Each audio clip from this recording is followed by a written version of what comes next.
Heidi ho, how's it go? Welcome to Whole Lotta Rich. I'm Rich Latta. We have a special guest joining us today, returning champion Rob. How's it going, Rob? What's going on, folks? Hey. So today we are talking about Green Day, pop punkers who made their first big splash in 1994 with their album Dookie. They are credited with reviving widespread interest in punk rock music, among other things. They've sold over 75 million albums and they've been nominated for Grammy Awards 20 times, winning five times. They won Best Alternative Album for Dookie, Best Rock Album for both American Idiot and 21st Century Breakdown. Record of the Year for the song Boulevard of Broken Dreams, and even Best Musical Show Album for American Idiot, the original Broadway cast recording. All right. So, what is your background with Green Day, Rob? Well, I think it was 94. First album I heard was Dookie. Like most people, I heard Longview on the radio. You know, it actually just kind of went in with it was like the dawning end of grunge, the beginning of post-grunge music with Live and the Toadies and Bush and all that. And Green Day just kind of fit right in for me. I mean, they were just, and they continued on to a great career. I mean, yeah, they were more punk than most people, but I also think there was a little bit of punk and a little bit of pop music into both there. There were more melodically great than most people would give them credit for. Yeah, that's fair. As for myself, I was 23 when Green Day exploded onto the scene with Dookie, and I have always greatly appreciated their radio hits, but I never really considered myself a fan. I never bought a Green Day album. However, I did see them live on March 4th of 2017 at the American Airlines Center in Dallas, Texas. That's a pretty big place. A friend of mine had an extra ticket, which he offered for free, so I jumped at the chance. Green Day kicked some major ass. It was just a fantastic show. They were absolutely explosive. In fact, they set off a ton of actual explosives, which they used as climaxes for their songs. Totally wild. Um, so now that I've seen them live and done the deep dive, the question now is, have I become a fan? Watch till the end of the video to find out. And yeah, I think that Longview Okay, was that's fair. probably my first exposure to Green Day when I saw the video. So, all right, who's going to go first, Rob? Let's have you start. Okay, I will start. All right, we've got 14 studio albums. My number 14, my bottom, I'm going with the debut. 39 Smooth came out in 1990. This is a decent pop punk album. Almost all of the classic Green Day elements are in place. Joe's snarling vocals and distorted guitar, Mike Dirnt's punchy melodic bass and effective background vocals, good energy. Drummer Trey Cool hadn't joined the band yet, but the drums are reasonably good here. The only thing missing is the great songs, which would come later. As it is, these songs tend to blend together, and the whole thing sounds more or less the same to me. It rocks, but it doesn't really have much in the way of interesting or catchy hooks. Green Day are finding their way here and honing their chops. If I had to pick a favorite song, I would go with Going to Pasalacqua, which is probably the catchiest thing here. So I'd say this album is pretty good, 3.25 stars. Well, that was stunning. Really? But I could see your point. I could definitely see your point, like onto where that came from, because the obvious 14th were number 14, the worst Green Day album, is Father of All Motherfuckers. Now that we got the cursing out of the way, what the fuck is this shit?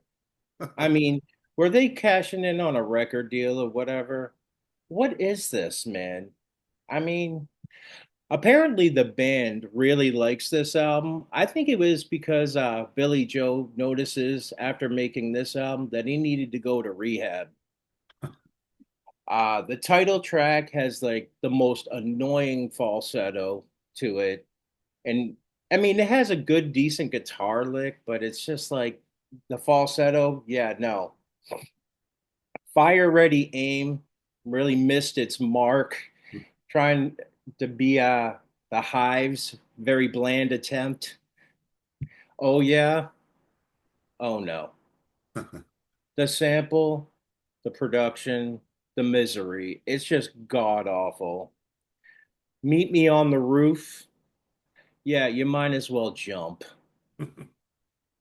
I was a teenager. Kind of sounds like a very bad Weezer song to me.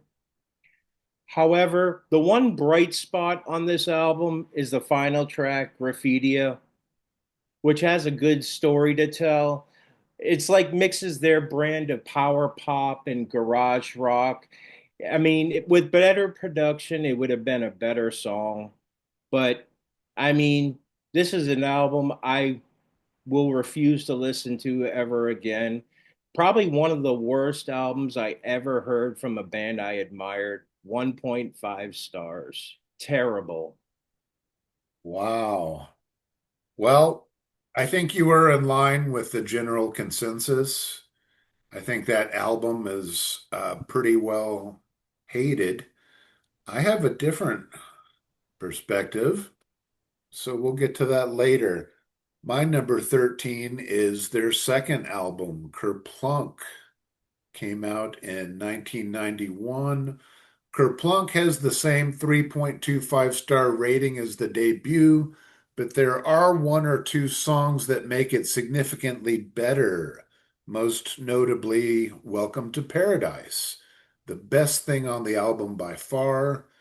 It was later re-recorded into a nearly identical but better sounding version for the Dookie album.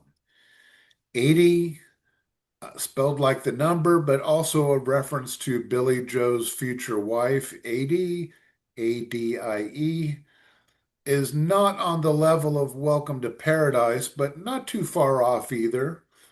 One of My Lies, Android, and Words I Might Have Ate are all good songs. The rest are in the mid-range. Dominated Slave Love is a silly song sung by Trey Cool. It's rather amusing, but ultimately just okay. My least favorite track is the more subdued No One Knows, a track I consider skippable. This is the last album they made for Lookout Records before hitting the majors. Still rough around the edges, but showing more emotional vulnerability, addressing themes of boredom, alienation, and relationships. So it's a pretty good pop punk album, but mainly notable for 80 and the first appearance of Welcome to Paradise. Again, that's a 3.25 for me. Wow. You're not going to like where I have Kerplunk at all. Um, Number 13 for me is Dose, the first album in the trilogy, the worst album in the trilogy. Now, before I comment on that, um, for me, this album kind of reminds me a lot of what The Clash did with Sandinista. putting in as much of their attitude, much styles as they can, not necessarily to good results, unlike the Clash, but in a weird way, it's sort of like their version of it. But instead of sort of overwhelming you with three albums, a triple album rather, they gave you three individual albums. So, with that being said, I kind of look at it from that perspective because they all kind of sound the same. They're all recorded like at one time. But this one is easily the worst because some of their most notable songs in their on this album are "Fuck Time," "Let's Move On," and "Nightlife," which is a good way to experiment, but it was a failed experiment big time. It was god awful. The two best songs on this album are actually the ballad Amy, dedicated to Amy Winehouse. And actually, the first single, Straight Heart, was actually a pretty catchy song. It's a decent song, but then the rest of the album is filled with all these generic songs to me, like Lazy Bones, Ashley, Baby Eyes, Wild One. These songs are all notable, like generic and forgettable to me. Overall, I really can't recommend this album. Well, however, other parts of the trilogy I do have a little bit higher. This one is terrible album though. I give this 2 stars. All right. Uh, yeah, a lot of people don't like that one either. Um, my number 12, I've got their eighth studio album, 21st Century Breakdown from 2009. 5 years after the highly successful American Idiot album, Green Day dipped back into the punk rock opera well with diminishing returns. This album just doesn't measure up in the songwriting department. Nothing here is what I would call excellent. As far as the opera part goes, I don't think there's anything substantive in the way of a plot. Once again, we're dealing with only two main characters, a boy and a girl. Frankly, I am not too impressed with the vocal melodies on this album. Several of these songs are just too repetitive. The worst culprit is Before the Lobotomy. The intro and outro are good, sort of dreamy rock, but the rest of it, especially the chorus, is just too repetitive. The album does show a different side of the band. There's quite a bit of piano. While there's nothing on 21st Century Breakdown I would call excellent, there are a few tracks I consider to be very good. Last Night on Earth is a rock ballad with piano and a good vocal melody. Peacemaker has sort of a gypsy influence, and Horseshoes and Hand Grenades is the most satisfying rocker here. The one track that gets the closest to greatness is American Eulogy, the climax of the album. The main character in this so-called rock opera has major drug problems, a theme that's pretty worn out for Green Day by this point. Some of these tracks are pretty mid, like the second Viva la Gloria, which has a piano that sounds like it's from the Old West. I had high hopes for the song titled The Static Age, but it's nothing special. I do like the intro to the album that comes across like a radio transmission. This radio effect that pops up throughout the record is pretty cool. The second track, the title track, has nice Beach Boys harmonies, but the chorus just isn't great. At 18 tracks, the album feels bloated thanks to the subpar material. I have no idea what happened between this and their previous album, but the magic they had on American Idiot is almost completely MIA on 21st Century Breakdown. Another 3.25 stars. Wow. This is turning out to be a wild list, but I can see your point on that album, though. I totally can. I have some thoughts of my own on that album that aren't necessarily the most positive. But number 12 for me is Revolution Radio. Um, for me, just one of their most anonymous set of songs in their catalog. There's a lot of soft, loud dynamics. Feels a little directionless, to be honest with you. The title track does have a pretty catchy chorus, which is actually my favorite on the album. Still Breathing is an okay single. Feels like they're trying to be who they inspired, sort of like the Fallout Boys. Outlaws is actually one of their worst songs, just god awful. Terrible song. Never really cared for Bang Bang as a first single. Never really liked that one. Troubled Times and Youngblood are decent, okay songs. Ordinary World. Let me talk about this. This is actually an all right acoustic ballad, which Billy Joe actually wrote for a film he starred in called Ordinary World. I actually saw the film. It's not that bad, but him as an actor, I appreciated that he stretched out, but this song is sort of like I don't know, a diet good riddance, I would say, you know? And I mean, it's nothing really memorable. This is not an album I really go back to that often. It feels just kind of phoned in, just kind of saying, let's get people off our backs. So I have this at 2.5 stars still. Okay. Yeah, that's a man rating for me. Well, I think that's another one where that gets a lot of criticism from people. My number 11, I've got their 14th most recent album, Saviors. It's from 2024. Saviors is partly a protest album against conditions in the States, but it also addresses personal issues, including the familiar topic of addiction. At its core, it's a pretty straightforward rock record. Some of it is punky, but more often it's closer to power pop. Bobby Socks is basically a pop song with crunchy guitars, sounding like something Weezer would do. There's Weezer again. Most of these songs are some degree of good, with only Dilemma standing out to me as excellent.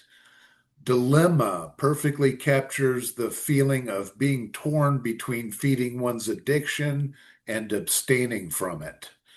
In the song, Billy Joe keeps relapsing, but he also sings, I don't want to be a dead man walking, because he knows that is where the road leads for the hardcore practicing alcoholic.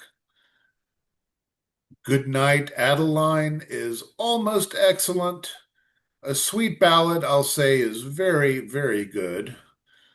Living in the 20s is a very good protest song with an especially impressive guitar solo. Father to a Son is a power ballad that starts with acoustic guitar, adds piano, and then builds into a full band arrangement with strings. It's only pretty good, as is the title track.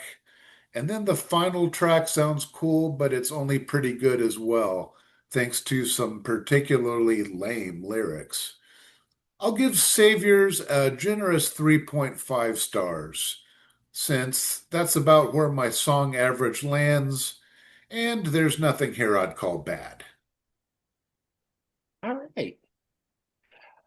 Yeah, this is where I'm going to start getting positive on my rankings. Um, Number 11 for me is Uno, the first album in their trilogy.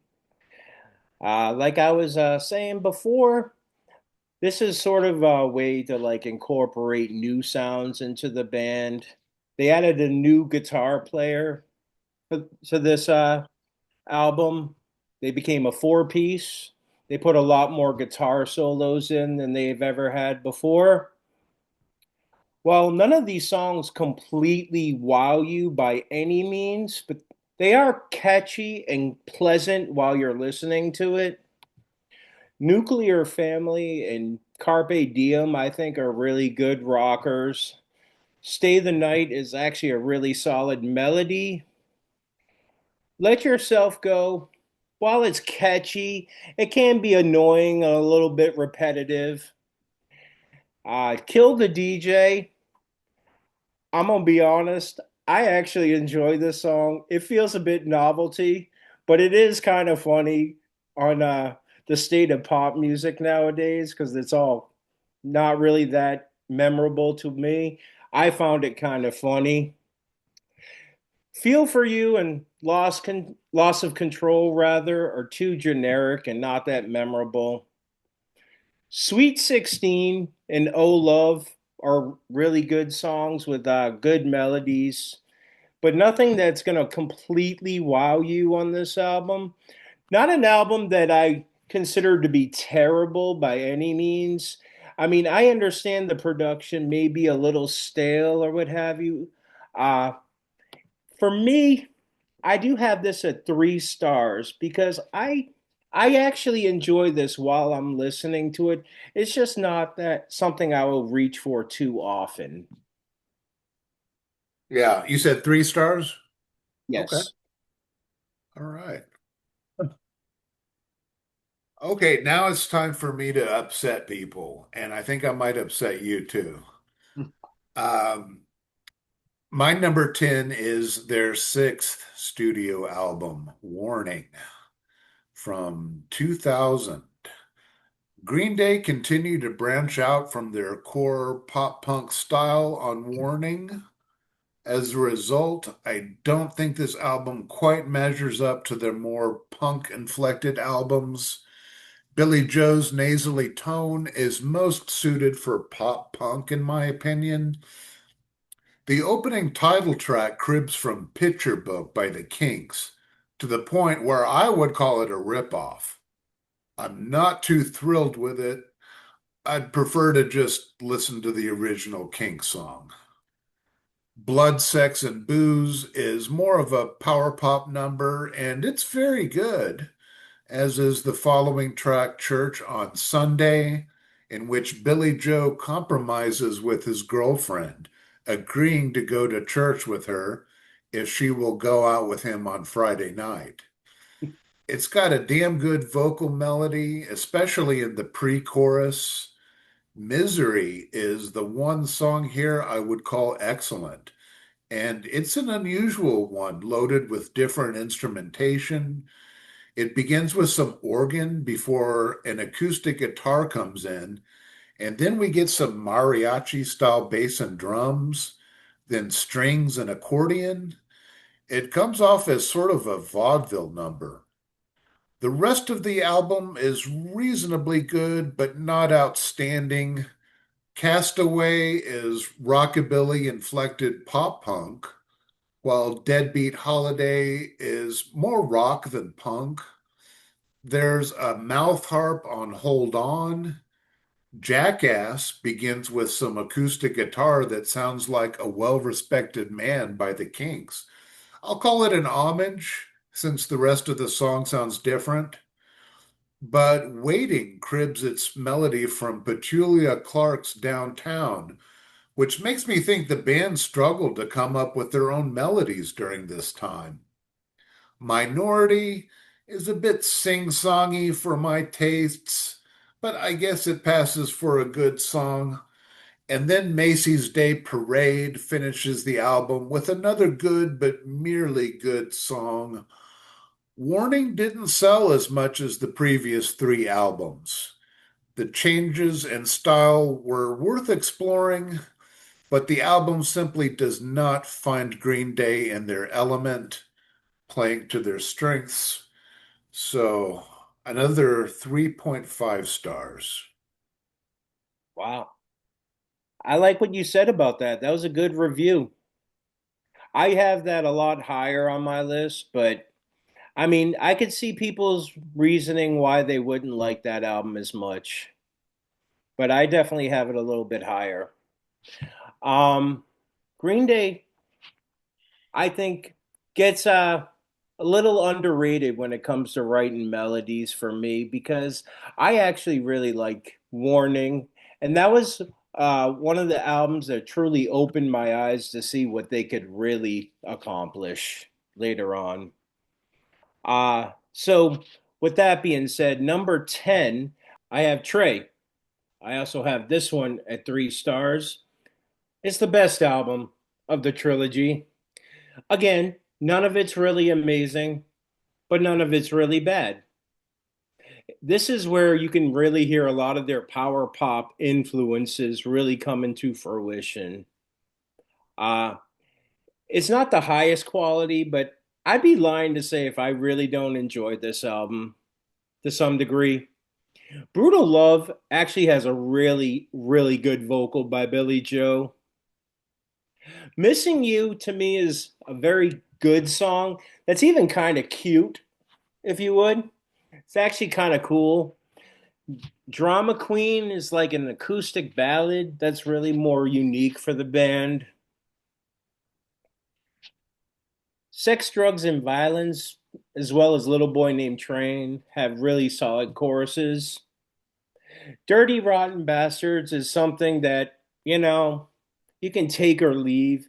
It's like recreating the three-part song that sort of they discovered they could do on American Idiot. It's probably my least favorite of the bunch, you know? That na na na na. No. The Forgotten was actually a pretty decent ballad they wrote for the song, wrote for the movie Twilight, rather. And this album is not a bad album by any stretch of the imagination, but it's also not their best.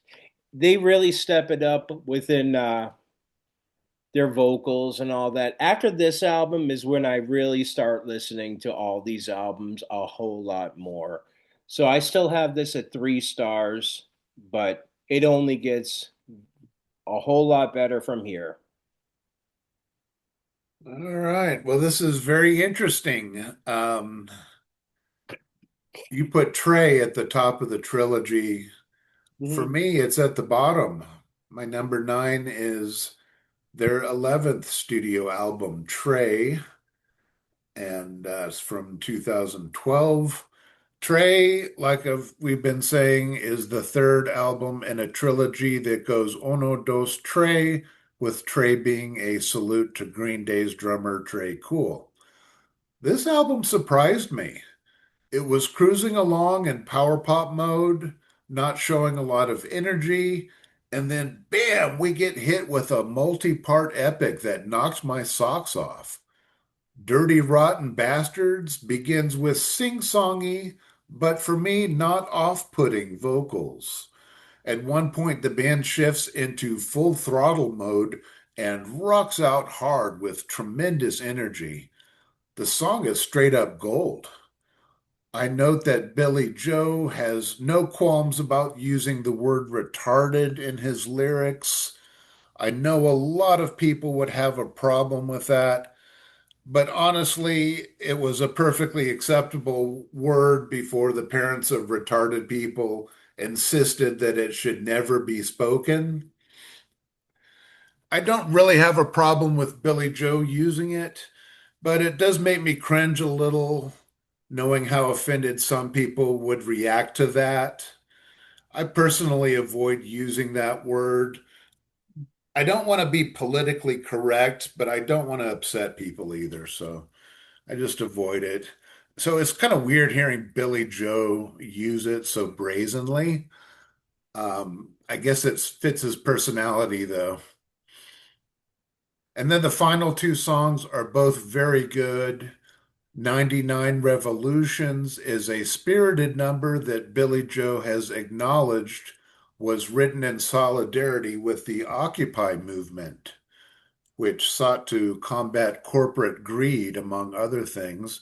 I was involved in that movement when I lived in Austin. The song has a super climactic ending. And then we get the final track, The Forgotten, written for anyone who has ever felt that way. It begins as a piano ballad, and then the full band comes in with strings. The song appeared on a Twilight soundtrack. Twilight, a very popular movie franchise about teenage vampires, I believe. Never saw it. One other song I would call very good is Brutal Love, the opening number. It's a very nice rock ballad, and that no doubt has something to do with the fact that it is an interpolation of Sam Cooke's Bring It On Home to Me. The rest of the songs are more or less in the good range. Billy Joe churns out plenty of good guitar solos, something he could probably do in his sleep at this point. I think it's a fun album. A few songs are just pretty good, but nothing is below that level. And Dirty Rotten Bastards is a standout gem. I give Trey 3.75 stars. Nice. That's interesting. I enjoyed that album too. I mean, it got terrible reviews, but I mean, it's just fun. It's a good, fun album. Didn't you say Dirty Rotten Bastards was your least favorite, though? It is my least favorite on the Yeah, album, but the that, entire album I thought was really good. A lot of very catchy songs. yeah. But I mean, it's not my favorite song on the album. It's just, whatever to me.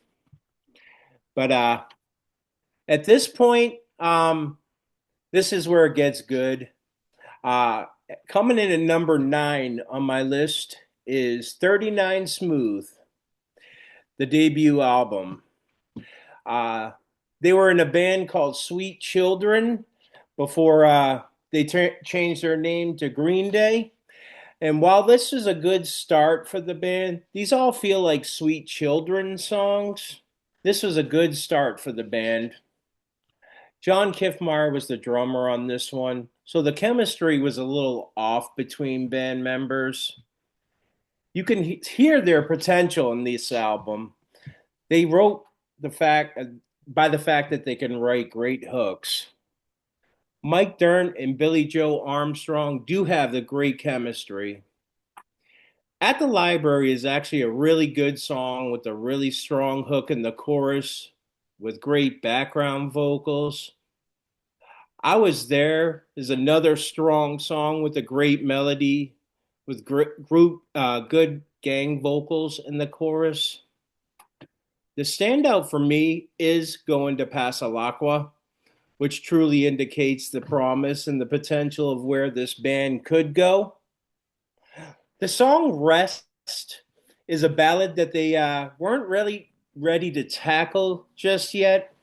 It was a good attempt, but it's certainly not the best song they put on that album. Well, this is an album that is very good to start with. I have this at 3.5 stars. I really enjoyed this album. To kind of figure out where they went from here, it just really made it a better album. All right, that's fair. I think a lot of people in our community are about where you are with that. They think it's a good Mhm. album. Yeah. All right, my number 8. I've got their ninth studio album, Uno. Uh, all these Uno Dos Tres albums are from 2012. There's a lot of F-bombs in this one. More fucks than ever before. I think it was kind of a weird time for the band. Billy Joe went into rehab right before this album was released. There's some great stuff here, though. It's punky as could be expected from Green Day, but it also leans quite heavily into power pop. Nuclear Family kicks off the album with a great rocker. Love those riffs. Stay the Night is very good power pop. Let Yourself Go has great energy. Kill the DJ is very danceable, very different for the band, reminiscent of something Franz Ferdinand would do. Love that tasty post chorus. Fell for You is simply a good rock song. I suppose you could call it power pop. The pre-chorus is a bit repetitive, but the rest of the song is solid. The punky Loss of Control has writing credits for Chrissie Hynde and James Honeyman Scott of The Pretenders. Supposedly, Loss of Control is an interpolation of The Pretenders' private life. I don't really hear it though. Whatever the case, it's a very good song. Troublemaker is excellent, a fun track with a great riff and rockin' guitar solo. Angel Blue rocks, that's another excellent song. The rest of the album is reasonably good. I'll give this another 3.75 stars. Really good. Nice. Sounds like you liked Green Day a lot more than you even thought. I like it. Uh, Number 8 is their latest album, Saviors. I actually really enjoyed this one when it first came out, but going back to this album kind of made me realize that it was kind of a mess a little bit. Like there are good songs here, very good songs, but it was kind of messy. That I didn't feel like they knew what kind of direction they wanted to go into. I mean, believe it or not, I was not a fan of the first two singles of this album, The American Dream is Killing Me and Look Ma No Brains. It made me realize what were we in for. But the third single, Dilemma, got me very excited for this album, which is one of their best songs. One of their best songs. And I have the same notes you had on Bobby Socks. Sounds like a Weezer song. Absolutely. When I Bastard is not the greatest song. However, I do like the chorus of the song a little bit. Not the bada bang, bada boom part, but I really actually do like the chorus. It actually sounds really good. There are some more like kind of generic type of rockers here, like 1981, Coma City, not which are fine, nothing spectacular to me. The one true surprise to me was Susie Chapstick. That song is actually one I really like. It's a really good power pop songs. One of my favorite melodies on the album. I found myself sort of humming it after the album was over for some reason. I was like, holy crap, what have I been missing on this one? And Father to a Son is a good acoustic song. It's got a great message too. You could tell he was looking back about his time being drunk and not there for his kids, kind of apologizing to his son. Really cool. Um, Goodnight Adeline and Saviors more feel like more stadium sized rockers that gives like the anthemic sound. Corvette Summer was sort of a different song for them with their wasn't the best, however, but I do find it really catchy. Overall, I really enjoyed this album. I will go back to this album quite a bit. And Bobby Socks, Dilemma, they're all great songs, but there are some generic songs on here. So I do give this 3.5 stars. Really good album. Okay. And before I forget, I think the band's name is a tribute to weed. Is that what you've heard? Yep. Yeah, that's what it is. Yep. All right. So my number seven is their 10th studio album, Dos. And it's funny because I think most people put this at the bottom of the trilogy. I really didn't expect this to be better than Uno, but here we are. It's a more consistent album. Pretty much all of these songs are at least very good. A few are great, and one is gold. That would be the final track, Amy. Yes, a tribute to Amy Winehouse, who had died the year before. It's a ballad with electric guitar and vocal lines so good they remind me of Motown. Very impressive song. The album also begins with a great guitar and vocal that only lasts a minute before launching into the funny Fuck Time, which has a kind of 50s groove in the chorus. There are other flashbacks on the album. Nightlife is a very different kind of tune for Green Day, featuring guest vocalist Lady Cobra, who drops lines with old-fashioned words like hooch. The song is sexy with a slinky bass line. The other songs I consider great are Stray Heart, I think you mentioned that, Mhm. and Wow, That's Loud. The weakest song here for me is Lazy Bones, which is still really good, I think. This is just a solid listen from front to back with some strong highlights. 4 stars. Nice. Wow. I feel like I feel like I'm kind of underrating them the way you're giving the star ranking. Wow. Yeah, I didn't expect this. Wow. Number seven for me is 21st Century Breakdown. A very good album to me. However, it is a long one. It is the longest album in their catalog. Feels like their most diverse album, perhaps their most dramatic album. I think they were trying to get to the mainstream instead of allowing the mainstream to come to them. It was the first time I felt that about them on this album. It starts off really well, though. The title track and Know Your Enemy are probably the catchiest songs on the album. Last Night on Earth is a great piano ballad with a heartwarming message. Peacemaker is actually my favorite song off this album with this great acoustic rhythm guitar. I absolutely loved it. Last of the American Girls is another solid power pop song. Murder City is a good, great hard rocker with great vocal from Billy. Viva La Gloria Little Girl is, I think, the better version of the original.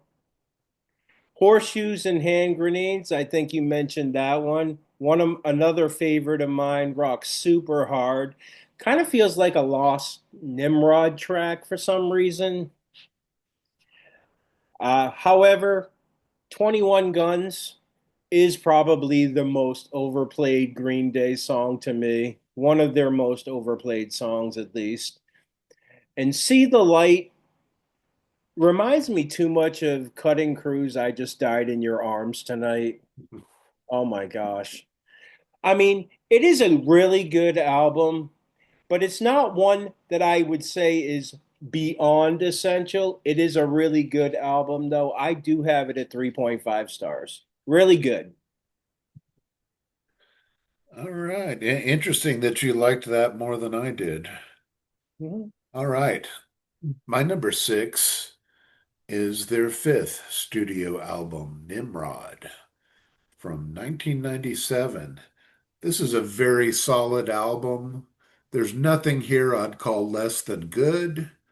The first two tracks are gold. Nice Guys Finish Last is rockin'. It's probably the best Green Day album opener up to this point in their catalog. Hitchin' a Ride has a touch of violin and reminds me of Stray Cat Strut. Those two are the only 5 star songs on the album, but there are several 4.5-star tracks. All the Time deals with the now commonplace topic of addiction, but it rocks. There are several relationship songs and several songs in the good but not great range. Platypus, I Hate You is a great song, widely believed to be a scathing takedown of Tim Yohannan, founder of 924 Gilman Street. That's the punk club where Green Day first cut their teeth. Tim was a constant critic of the band's pop punk sound and was instrumental in banning them from the club. Platypus is a tasty thrash song, and Green Day really teared Tim a new one. I could have done without Last Ride In, which is a laid back spaghetti western type instrumental, not anything most people would want to hear from Green Day. There is a string of excellent tunes toward the end of the album, though. Reject is a fantastic punk blast, followed by Take Back, which is 1 minute of hardcore rage. King for a Day is pretty wild, sort of a mariachi punk tune with horns. And then Good Riddance, Time of Your Life was a big hit, deservedly so. In fact, it was a mega hit and expanded their audience greatly. Green Day had never released an acoustic folk ballad like this before, and they knocked it out of the park. And then the last track, Prosthetic Head, is very good. They definitely branched out stylistically on this album, but at its core, Nimrod is a damn good pop punk record. I rate Nimrod 4 stars. Nice. Well, number six for me is Insomniac. Perhaps their angriest set of songs committed to tape. You could tell they were dealing with the pits of fame, drug abuse, and the backlash of having signed to a major label. Even though they are angry songs, they produce some great moments on this album. Brat is a straightforward punk song, very catchy melody about basically about a character who refuses to get a job, waiting for their parents to die to get an inheritance. I mean, who the heck would write a song about that? But my God, is it catchy? I mean, Geek Stink Breath was the first single. It's talking about his self destructive ways, dealing with his drug abuse. Catchy melody, amazing song. Bad Uvula Who has some just fiery vocals over a simple guitar riff. Excellent song. Really love that one. Stuck With Me was actually a pretty good single. 86 deals with the rejection of the Gilman Street fan base. Kind of an emotional listen, if you ask me. Walking Contradiction is a fantastic closer, if you ask me. It's got a great music video too. It's like one verse, even though it's repeated, it's just very catchy. And there is obviously the standout Brain Stew. It's a classic. You still hear it on the radio to this day. Along with Jaded, they normally go together. Jaded is an incredible part. Even there are just so many killer songs on this album. It comes across very dark, very bleak. I think it was a one of their most important albums, kind of indicating they're not going to repeat the same formula on Dookie from Dookie to this one. They weren't going to make a Dookie part two. They were going to do what they wanted to do, and I think it was a very smart decision on their part. It had allowed them to continue their career while producing hits. Uh, I have this at 4 stars. Excellent album. All right. My number five, finally, their 13th studio album, Father of All Motherfuckers, from 2020. Very surprised this made my top five. I had low expectations for this one based on its reputation, but it's actually pretty close to great, in my opinion. 10 short songs fly by in 26 minutes, their shortest album by a comfortable margin.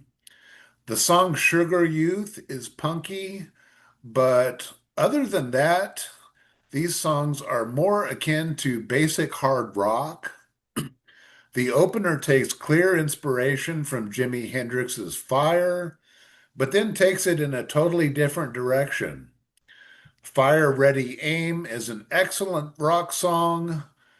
Oh Yeah samples the Joan Jett song Do You Want to Touch Me? Oh Yeah, which was originally written by Gary Glitter. Glitter is a scumbag currently serving time in prison for sex crimes. Because of this, Green Day pledged to donate the royalties from this track to International Justice Mission and Rape, Abuse, and Incest National Network. Good for them. And I actually think this Green Day track is gold. I love the subtle keyboards, which were added by producer Butch Walker, who also minimally adds them to a few other songs. Meet Me on the Roof is a very good rock song that swings. While I Was a Teenager is great. Stab You in the Heart has the same 50s guitar groove they used on Fuck Time from Dose. And I'm fine with that. Junkies on a High is the other song here I consider to be five-star gold. It's very narcotic and slow. Very cool song, very different for Green Day. This is a very strong record, but I can't quite get to excellent with it, so I'm at 4.25 stars. Very, very good. I wish I can hear what you hear sometimes. I just do not hear that from that album at all. But wow, I'm glad you liked it though. Seriously. Wow. Number five for me is Nimrod, their most musically adventurous album for me. Uh, they're incorporating instruments like violins and even a brass section. There's violins in Hitchin' a Ride and, of course, Good Riddance. Brass section in King for a Day. While it's still a Green Day sounding album, very accessible sounding. Nice Guys Finish Last is a fantastic rocker. The Grouch is great. Hitching a Ride has an emphatic scream that I just think sounds super cool. Redundant is probably one of their best songs to me, one of their most melodic and well written songs, along with Scattered, another fantastic song. I hear a little Elvis Costello influence in a song like Worry Rock. Platypus I Hate You does sound really good. It does definitely does sound like a leftover from Insomniac. Last Ride In is sort of like a surf rock instrumental, which I don't mind at all. There's actually a video for that. I'm not sure if you remember that. Uh, they use this album to expand their sound. Good Riddance is obviously fantastic. Prosthetic Head is another great song. It's kind of forgotten about because it comes after the big hit Good Riddance, and it's one of their most impressive songs. Just be and kind of, this album kind of proves that they weren't just your average pop punk band, that they're willing to explore more than most. There are a lot of great catchy songs. I think they're more of a power pop band than most people give them credit for because they just look at them as a pop punk band and what they inspired. And they have more of a great sound. They definitely have more of a power pop sound than most people will give them credit for. And I have this album at 4 stars. Excellent. All right. So we're at number four, and here's another one I liked more than you. Their 12th studio album, Revolution Radio. It's from 2016.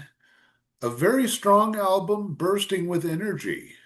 Revolution Radio finds Green Day confronting life as middle-aged punk rockers. Opener Somewhere Now recalls The Who and could be read as Billy Joe trying to navigate life as a newly sober adult. That's my interpretation anyway. Mhm. Bang Bang is a fierce song that explores the mindset of mass shooters. The title track is really good pop punk. I could see someone accusing Green Day of manufacturing rebellion to sell records, but I'm not that cynical. Outlaws is a slower rocker, nostalgic for the days of youth. The album is strong all the way through, but then we get some truly excellent songs toward the end. Too Dumb to Die begins slowly but soon blasts off. Another nostalgic tune. The title feels bitingly self-referential. Forever Now is another multi-part grand epic that Green Day do so well. It seems that the challenge of making such an ambitious song brings out the best in them. Billy Joe sings, "If this is what you call the good life, I want a better way to die." The song incorporates a reprise of the first song, Somewhere Now, bringing the album almost full circle, save for the acoustic Ordinary World, which is an excellent way to close things out. Other notable songs include Young Blood, which sports a Beatlesque bridge, and the almost alt rock Troubled Times, which is a protest song that came out right before Trump got elected. Little did we know how bad things would get. I can't quite get to excellent on Revolution Radio, but it's close. I'm at another 4.25 stars. Very, very good. Nice. Now, at number 3 on my list, these are all albums, or number 4 rather, on my list, are all albums that I consider extremely excellent for me. These are all album of the year contenders for me. Number 4 is Kerplunk, an album you had at 13. This is an enormous step up from 39 Smooth. This is the first album with Trey Cool in the band. The songs I on this album are extremely strong, and some of them still appear in their set lists. I actually heard 2000 Light Years Away in one of my lives when I went to see him in concert. They're both incredible songs to me. 2000 Light Years Away was a song he wrote for his girlfriend, which would later become his wife. Has some great dynamics to it. I love the dynamics. The first verse is played just straight, and then there's like a palm muted second verse, and then there's just bass and drums on the third. Just a really cool arrangement on that. So you could tell they had arranging skills right from the jump. One for the Razorbacks and Who Wrote Holden Caulfield are just some incredible rockers, great harmonies in the chorus by Mike Dirnt with Mike Dirnt. Welcome to Paradise does make its first appearance here, but I think the recording on Dookie is better. That is one thing I can say. Christie Road and No One Knows are slower tempo songs that just have some great melodies, great hooks. 80 is also an incredible song. I love that song so much, dedicated to his wife. Dominated Love Slave was sung by Trey. It's not a great song by any means. I think it indicates that they weren't afraid to show their sense of humor, which is something that is very important. The only misfire for me on this album is the last track, Words of Might of Eight, which is kind of a folk punk song that's not really that good. They weren't quite ready to tackle that. By the time they hit their future albums, they would have mastered this craft. So this album to me is excellent. 4.5 stars. I love Kerplunk. It's amazing. Wow. How about that? We all hear things different, as Pete Pardo says. Mm-hmm. All right. Um, we're at number three. I've got their fourth studio album, Insomniac. It's from 1995. Insomniac is loaded with energetic punk rock, but it's also a dirty, negative album, very druggy. And the drug in question is a nasty one, methamphetamine.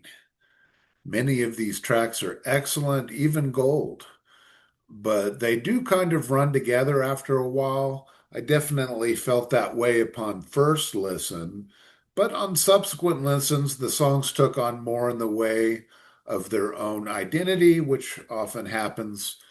Brain Stew does a good job of changing things up with its staggered guitar lines and dramatic tempo shift. The singer is strung out on meth and going out of his mind. And then he gets high again in the next song, Jaded. And yeah, I see Jaded as the second part of the same song due to the fact that the two are always played together on the radio. I never knew they were actually two songs, but they belong together as one. I love the song No Pride. I don't think pride is really a good thing. There's also a subtext about being rejected from the punk scene that spawned them. Panic Song begins with 2 minutes of rapid fire bass, very intense, and then the main part of the song kicks ass.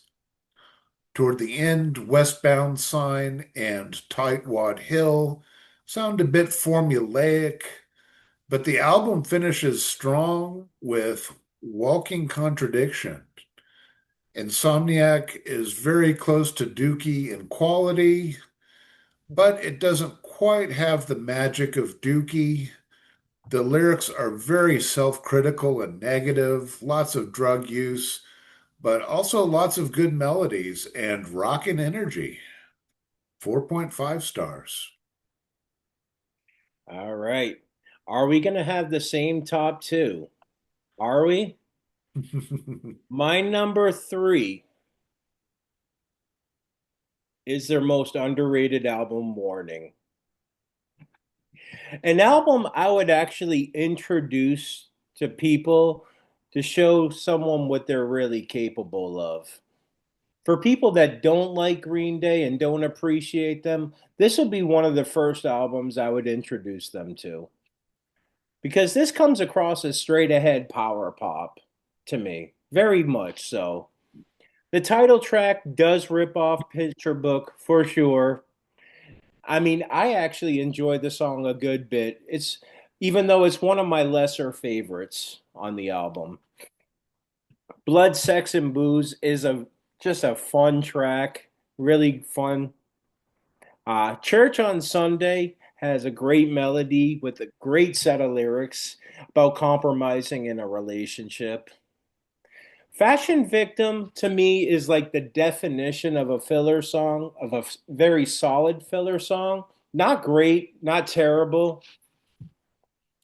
Castaway and Deadbeat Holiday are some of the most underrated rockers in their catalog. Break out some acoustic guitars on Misery, Macy's Day Parade, Jackass. Um, just fantastic.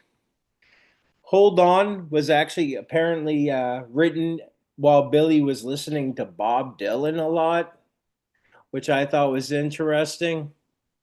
And Minority, what more can you say about that song? That album kicks so much ass. It's got an incredible bass line with hooks for days. I love the bridge too.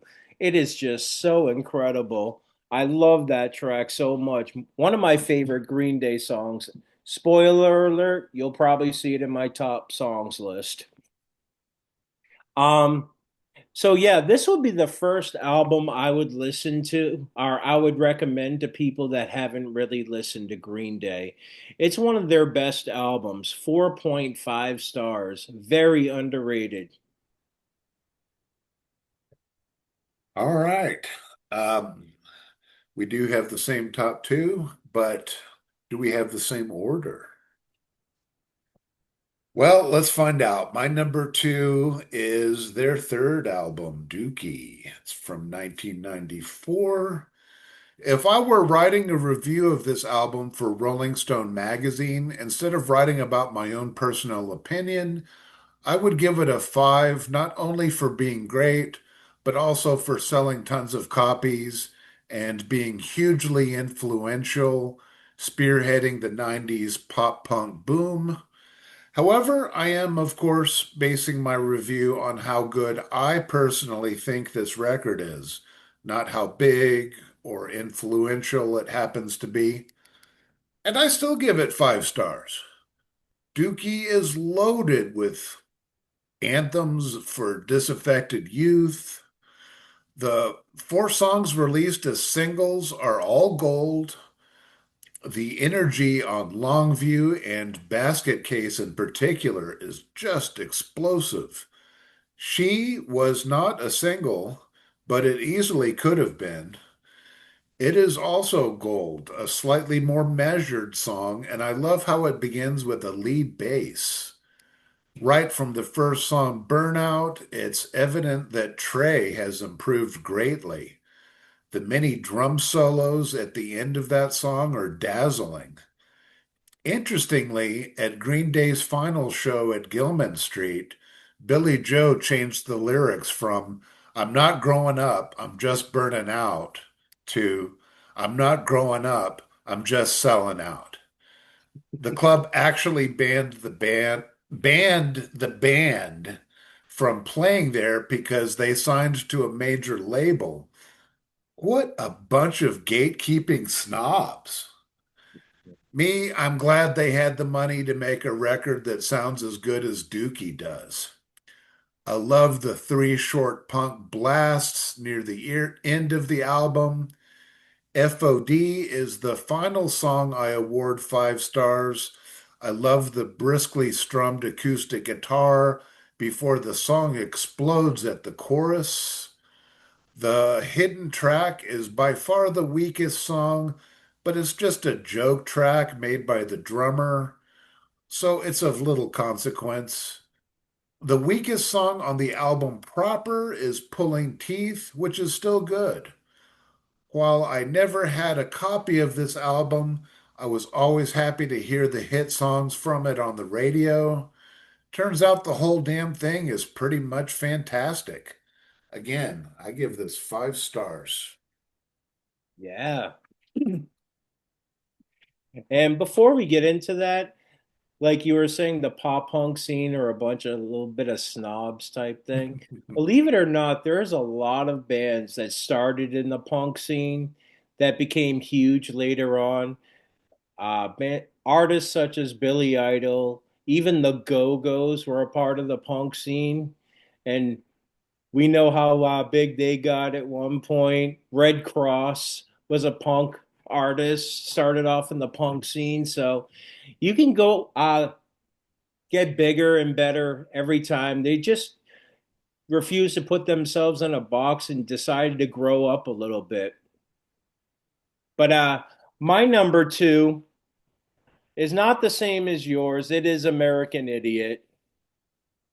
Um, Believe it or not, there are two sets of Green Day fans, I believe, in the world. There are the Dookie fans and there are the American Idiot fans. And when I say that, it's mainly when you first encountered them. Because I know a lot of people loved American Idiot. It's a fantastic album. It's 5 stars. I want to start by saying that. It is a 5 star album. But although I was first aware of Green Day with Dookie, and I noticed I love that album so much that it holds more of a special place for me as opposed to American Idiot. However, I cannot deny that American Idiot is a fantastic album. It is probably their most ambitious album to date. It's very theatrical sounding, obviously, emotional sounding. It kind of gained them a whole new audience of Green Day listeners. Uh, you could tell where My Chemical Romance got their "Welcome to the Black Parade" from. Green Day was very much a very big inspiration for that album. Obviously, has some of their best well-known songs: "American Idiot," "Holiday," "Boulevard of Broken Dreams," Jesus of Suburbia, Saint Jimmy. We can go on. Some of their more overlooked songs on there, "Give Me Novocaine," "Extraordinary Girl," and especially "What's Her Name." It is a really awesome way to close American Idiot. Uh, I really like this album. Another great song off this album would be "Letter Bomb." Oh my gosh, that song just kicks so much ass. Uh, One of the main reasons why I put this at number two is I am a little tired of "Wake Me Up When September Ends," "Boulevard of Broken Dreams," and "American Idiot." I have heard those songs a little too much for my liking, but I cannot deny its greatness. It is a 5 star album. For those fans who don't like Green Day, just listen to this album. You'll understand how great they are. All right. Yeah. So my number one is American Idiot. Their seventh studio album came out in 2004. And yeah, this was a huge album for Green Day. And for me, it's a huge leap forward in terms of songwriting. The songs are way more sophisticated and melodically pleasing than ever. As a punk rock opera, American Idiot totally works. Nearly all of these songs are 5 star gold, and the rest are still 4.5 star excellent. I mean, all of them. The title track kicks the album off with terrific energy and killer riffs. It's about how the government and the media will mold you into an ignorant, obedient idiot if you let them. Next song, Jesus of Suburbia, introduces Jesus, the main character. The song is mind-blowingly good, a 5 part epic lasting over 9 minutes. Holiday is gold, a great broadside at the Bush Jr. administration. Boulevard of Broken Dreams is just leaps and bounds above all the Green Day songs that came before it in terms of song construction, melody, and emotion. Supremely good vocal melodies, and that wavering guitar effect is mesmerizing. Are We the Waiting brings a slower pace, while following track St. Jimmy bounces back with punk at breakneck speed. Give Me Novocaine begins with the drum beat from U2's Bullet the Blue Sky, starting off with some light verses and getting heavy at the chorus. The album ends with What's Her Name, a steady groover and a very different kind of song for Green Day, but it works. I'm really amazed at how good these songs are. And it's not surprising that they were turned into a musical for the stage. It's a huge bounce back from Warning, in my opinion. Bigger, bolder, politically sharper, and more ambitious than anything they had previously done. The production is more layered and cinematic. But again, the main thing that makes American Idiot great is the superlative songwriting. Obviously, 5 stars, my number one Green Day album. And yes, along with seeing them live, this album really made me a fan. Nice. Um, I can see why. It's an amazing album. Amazing album. My number one, however, is Dookie. I actually saw them live during this show when I was a kid. It's an absolute classic, in my opinion. And I don't just say that because everybody does. I listened to this album nonstop when I was a kid. I mean, this is probably one of my favorite albums of the 90s. And I don't just say that. Yes, Longview, Basket Case, and When I Come Around were huge standout singles, classics for a reason. I don't even listen to those. I kind of skip those songs when I listen to the album only because I've heard them so much. I absolutely love the deep cuts on this album. The deep cuts is where it's really like where they really shine on this album. Burnout, like you were saying, has a great drum fill to open with this infectious energy, which is just a pure fire way to start off. Another song I really love is Having a Blast. I love that bridge when it says, "Do you ever think back to another time? Does he bring you so down that you're about to lose your mind?" I mean, oh my gosh, it is just so infectious and catchy. They redid Welcome to Paradise on this album, which is about seeing the beauty and ugliness. Classic. Coming Clean is a song he wrote about his bisexuality, which was kind of a great song. Believe it or not, it was ahead of its time for sure. Um, FOD, like you were saying, is a great closer that starts off very quiet and just crushes you with these loud guitars and these rapid fire vocals. She is one of my favorite songs. I mean, I don't think there is a bad song on this album. If I had to pick one, it would probably Enemies Sleepus. That's probably my least favorite, but even that song is great. I have this at 5 stars, an all-time classic, one of my favorite albums. All right, very cool. Yeah, I think it's near and dear to the heart of just teeming masses of people. Yeah. Really, really had a big impact, really affected the direction of music. So, a very worthy number one choice. All right, we're on to top 10 songs. Before I get to my top 10, I've got a few honorable mentions. I'm just mentioning the two great multi-part epics, not on my list, that deserve recognition: Dirty Rotten Bastards from Trey and Forever Now from Revolution Radio. All right, my number 10 is Brain Stew slash Jaded from Insomniac. Number 9, I've got American Idiot from American Idiot. Number 8, I've got Longview from Dookie. Number 7, I've got When I Come Around from Dookie. Number 6, She from Dookie. Number 5, Welcome to Paradise from Dookie. Number 4, Basket Case from Dookie. Number 3, Holiday from American Idiot.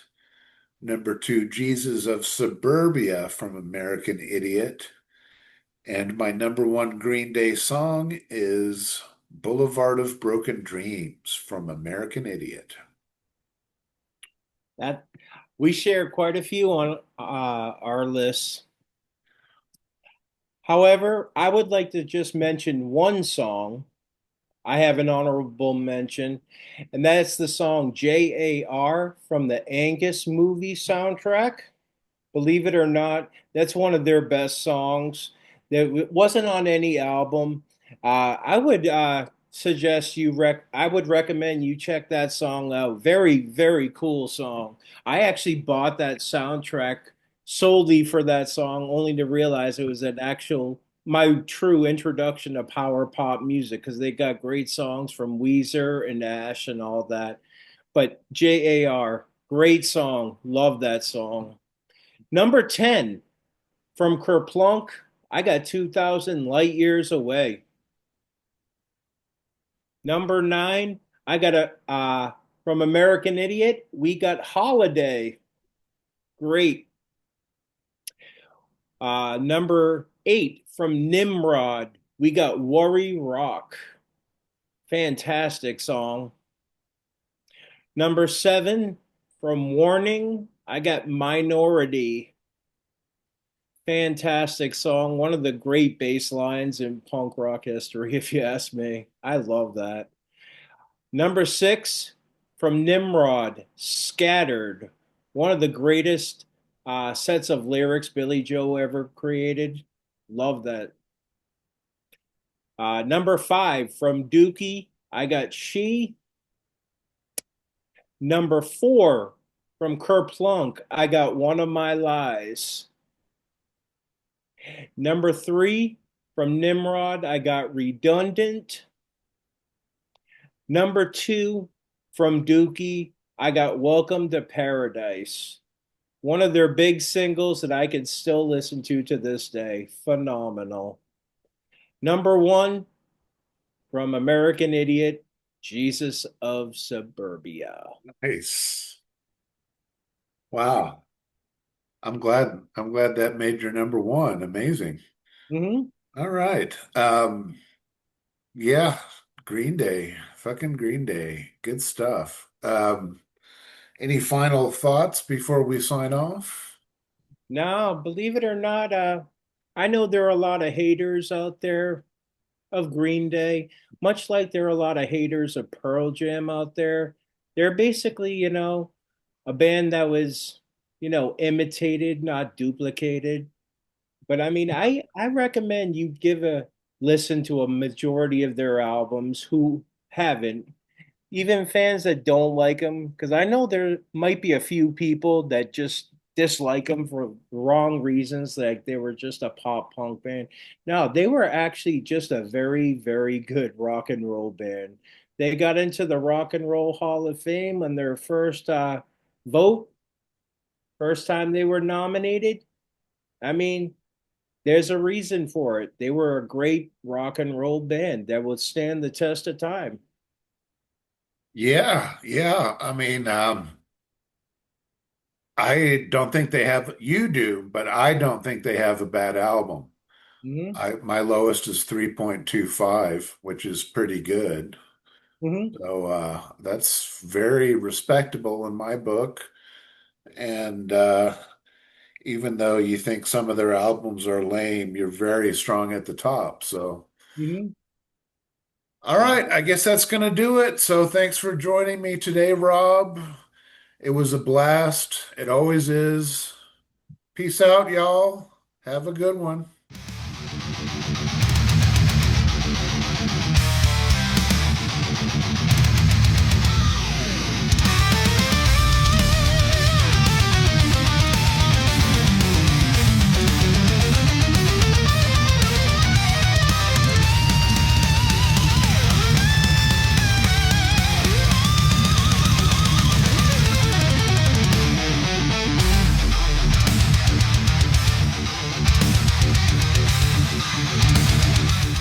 If there's anything after we finish that you feel like talking about, we can do it then as well. Yeah. And I have a feeling this episode's gonna be wild from what you've been saying. yeah. Yeah, I definitely have some unorthodox views, but As I do I. I think the fans will be at least happy with what's at top. Um, I think the I don't know. I there seems to be some obvious uh, albums that belong at the top to me, but you never know with these things. I mean, Well, believe it or they're not, always full of opinions are surprises. subjective. I respect everybody's opinion Yeah. because I mean, I don't listen with your ears, you know? Mhm. Yeah. There's stuff that I like that I'm like scared to show our Discord because I'm like I know they're not gonna like this shit. You know what I'm saying? But I mean I enjoy it because it's like goofy, you know, Yeah. because I actually don't mind cheese at all. You You know, know? your turn to do album of the week is coming up. I think it's next week, so that'll be Yeah, interesting. I got that note from Vanessa. I think I have an idea of what I want to do. I'm probably gonna do something that I'm into that I don't think a lot of people have heard.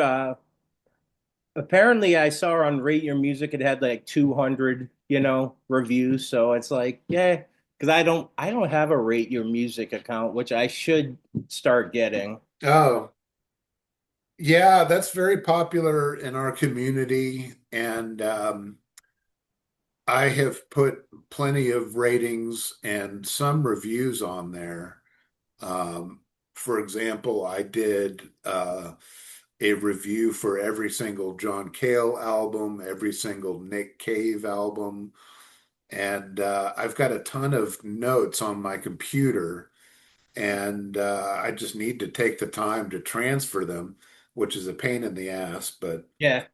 it's cool Well, to believe have all that stuff on there, and I like going on there and seeing what our friends rate things.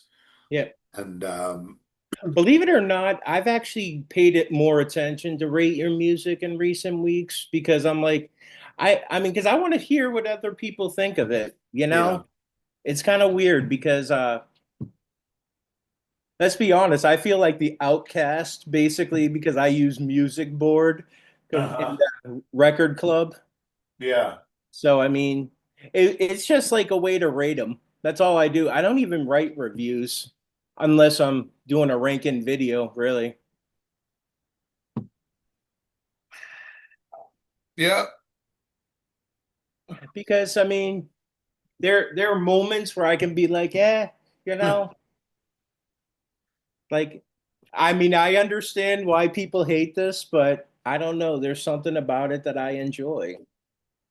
Yeah. Another thing about ratings is that you're never quite in the same place. You know, you Mhm. next time you listen to it, it's a different mood, it's a different setting, it's a different time of day. There's all kinds of factors that go into how you experience an album. So, and That's the valid. way you feel about it can change over time, you know. So, I mean, I think it's a lot of fun rating and ranking music, but I don't take it that seriously.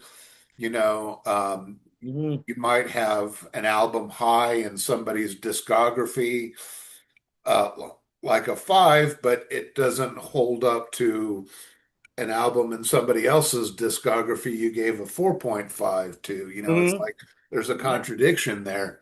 And it's kind of tough though, because you know when you do a discography, um, you tend to want to differentiate how you feel about the albums according to your rating, Mhm. you know. And anyway, there's just I mean, there's a lot of, you know, things that go into it. That's why it's a little difficult.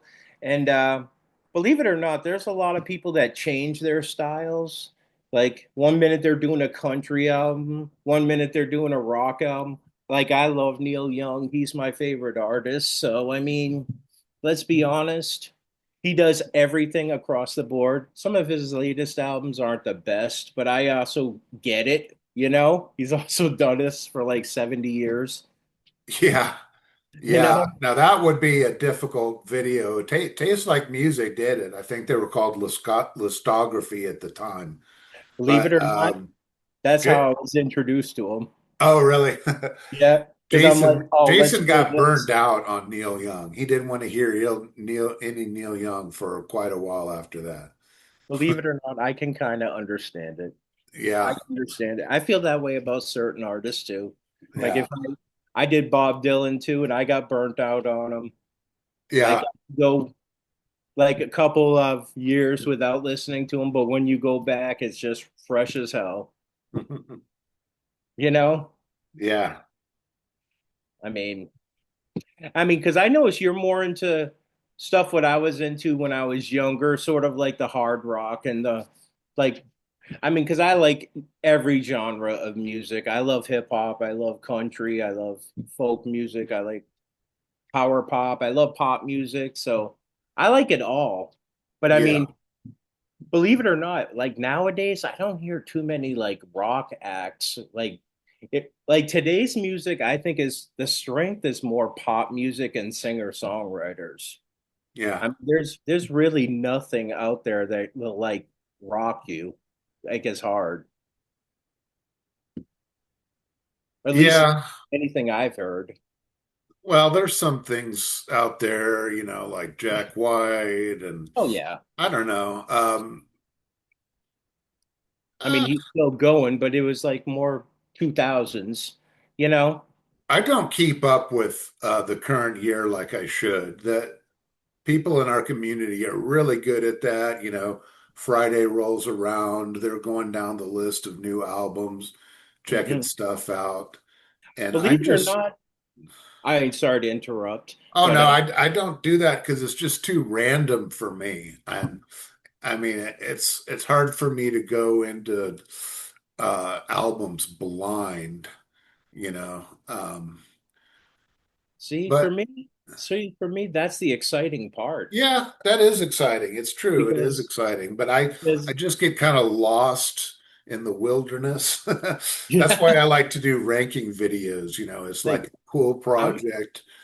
I'm actually trying to work on a Iron Maiden list. I've been trying to listen to more heavier artists and stuff like that that I've kind of ignored throughout the years, like apart from a few albums. Like I want to try to listen to them all. Like I haven't heard every Iron Maiden album. Mhm. I've only heard like the great Black Sabbath albums, you Mhm. know? So, Yeah, Black Sabbath has a lot of lesser albums to get yeah. through. But the Ozzy period is Oh, classic. I mean, I all that mean, stuff is great. there, and that believe it or not, there's a couple of Ozzy's albums that I'm not super into. Yeah. Like what is it? Technical Ecstasy never. Yeah, the last couple Ozzy albums aren't as I good. mean, That's true. you could tell they were out, Yeah. I too was drugged really up. thinking about the first six albums, Oh yeah. but It's yeah. hard to stop them at that Yeah. point. But whenever you're ready, we can count down. All right, let's go ahead and do this. So was that as crazy as you thought it was going to be? Oh yes. I Yeah. was stunned. I was stunned. I'm stunned that like Father of All got into your top five. I am completely blown away by that. Yeah. I know I mean, for any No, Green but Day fans that see our video, they're going to be in an uproar. oh Um, gosh. yeah. I will I'm gonna tell people when you post this in the promo, you don't want to miss this one. Seriously. Wow.